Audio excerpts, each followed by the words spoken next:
मार्गदर्शन में, उनके नेतृत्व में पूरी मजबूती के साथ, पूरी प्रतिबद्धता के साथ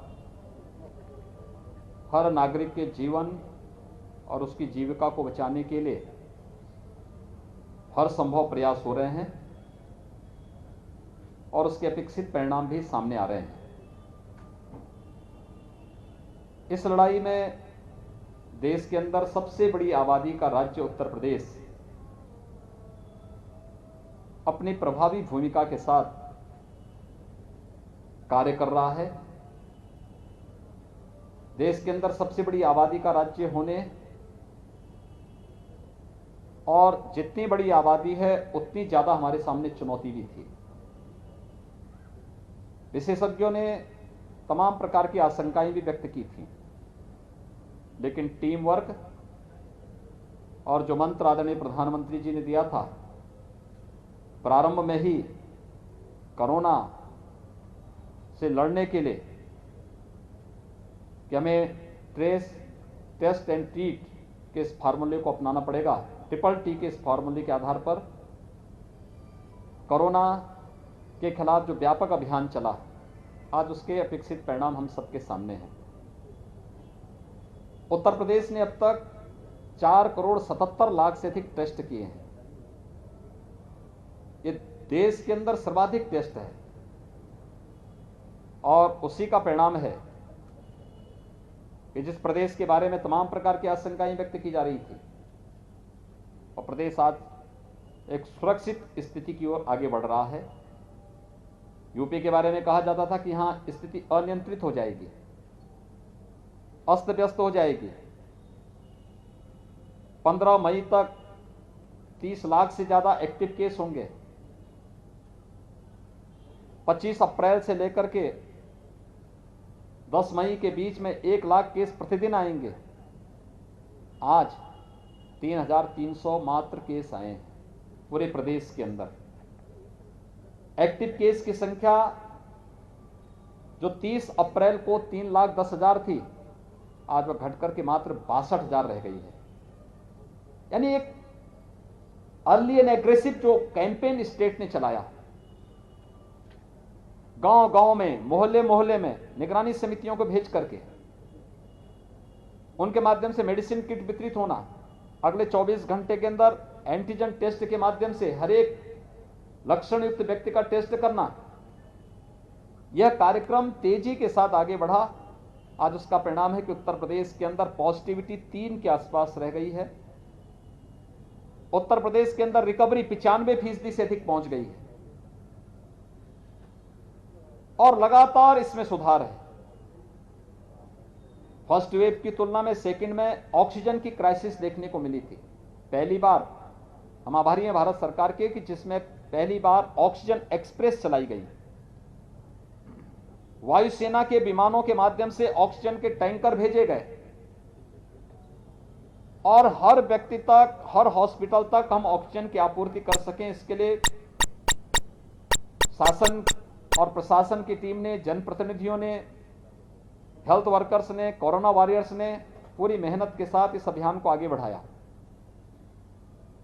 आज उसके परिणाम हम सबके सामने हैं।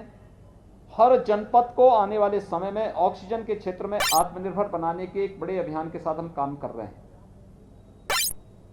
और उसमें हर जनपद को उसकी आवश्यकता के अनुरूप पहले ही ऑक्सीजन कंसंट्रेटर उपलब्ध करा दिए गए हैं।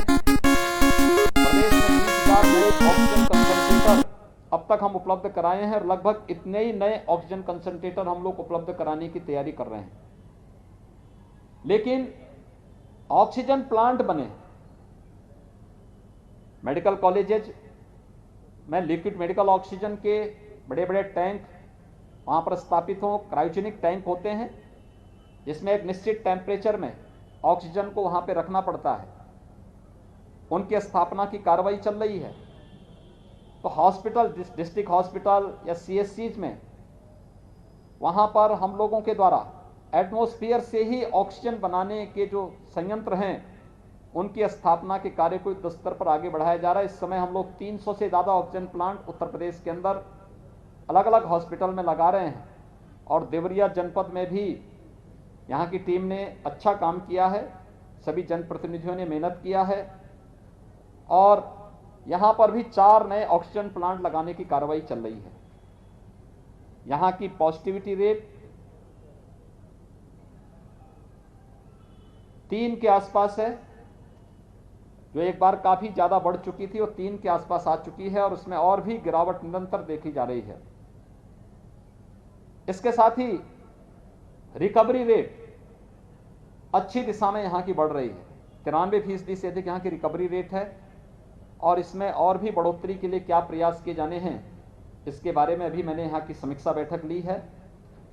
समीक्षा के पीछे मेरा एक और उद्देश्य था कि कोरोना की 3rd वेव का सफलतापूर्वक मुकाबला करने के लिए अभी से हमारी तैयारी चलनी चाहिए।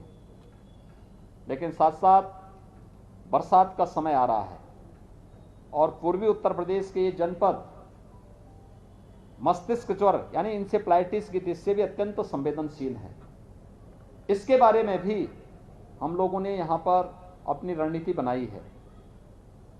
हमने 3 वर्ष पहले भारत सरकार के सहयोग से गोरखपुर और बस्ती कमिश्नरी के हर जनपद में डिस्ट्रिक्ट हॉस्पिटल में 12 से 15 बेड के पीको और कुछ सीएससी में भी मिनी पीको के निर्माण की कार्रवाई की थी, पीडियाट्रिक आईसीयू के निर्माण की कार्रवाई की थी और उसके बहुत अच्छे परिणाम आए थे। इंसेफ्लाइटिस से मौत के आंकड़े को हम 95% तक रोकने में सफल हो गए थे। हम लोगों को वही रीति अपनानी है।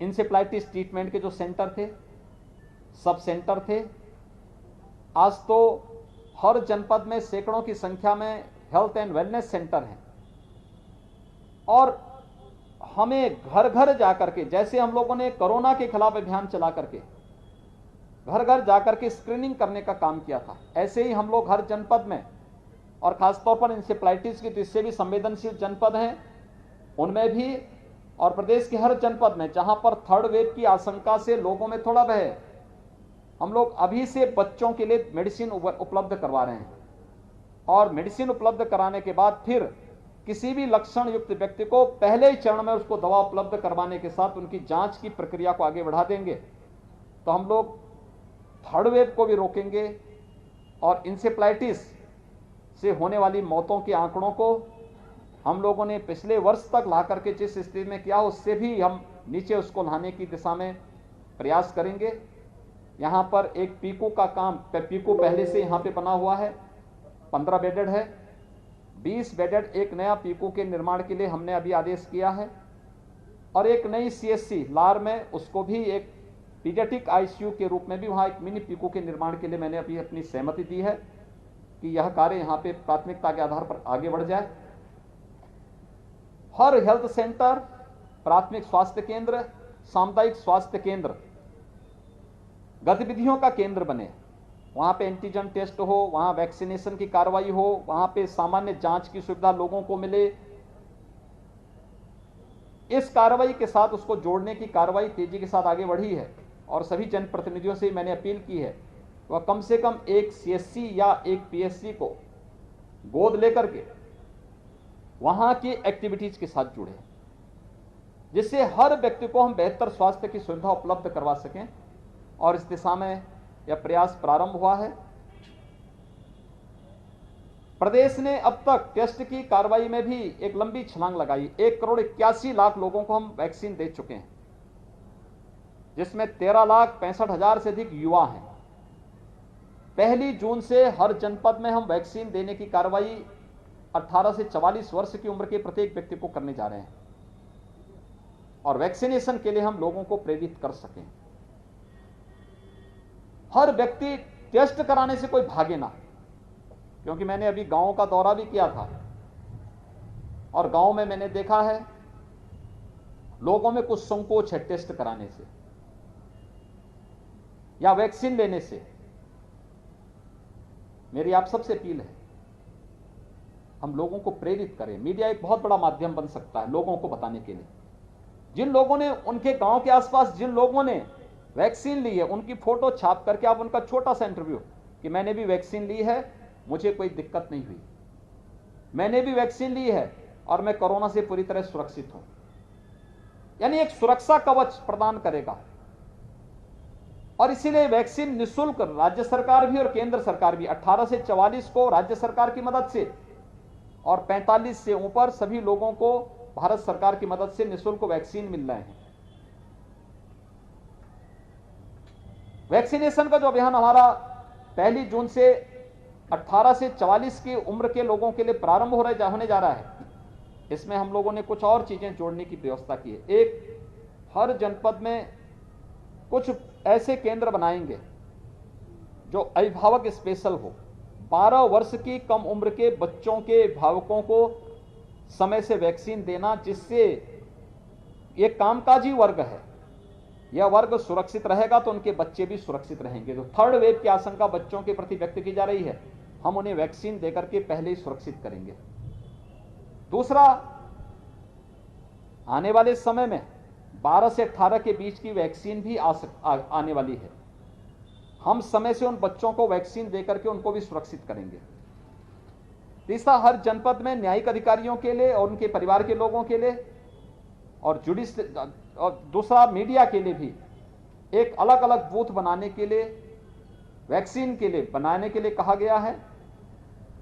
हम लोग कोरोना कर्फ्यू में हैं, हमने लॉकडाउन नहीं लगाया है। कोरोना कर्फ्यू में हमारे उद्योग चल रहे हैं, खेती बाड़ी का काम चल रहा है, राशन की दुकानें चल रही हैं। वे सामान्य गतिविधियां जो कोरोना प्रोटोकॉल का पालन करते हुए संचालित हो सकती हैं, सब्जी मंडी का है, फल मंडी का है, सभी हमारी संचालित हो रही हैं। उन सबको संचालित करने की कार्रवाई की जा रही है। और मुझे विश्वास है कि कोरोना के खिलाफ जो अभियान वर्तमान में चल रहा है, यह अभियान सफलता की नई ऊंचाइयों तक पहुंचेगा। आप सबका सहयोग इस मामले में अपेक्षित है। आप सबसे भी अपील है, लोगों को कोरोना प्रोटोकॉल का पालन करने के लिए हम प्रेरित करें। टेस्ट करवाने से न भागें और वैक्सीन उनकी पारी आने पर वे वैक्सीन जरूर लें। यह उन्हें सुरक्षा कवच, उन्हें और उनके परिवार को सुरक्षा कवच प्रदान करेगा। धन्यवाद।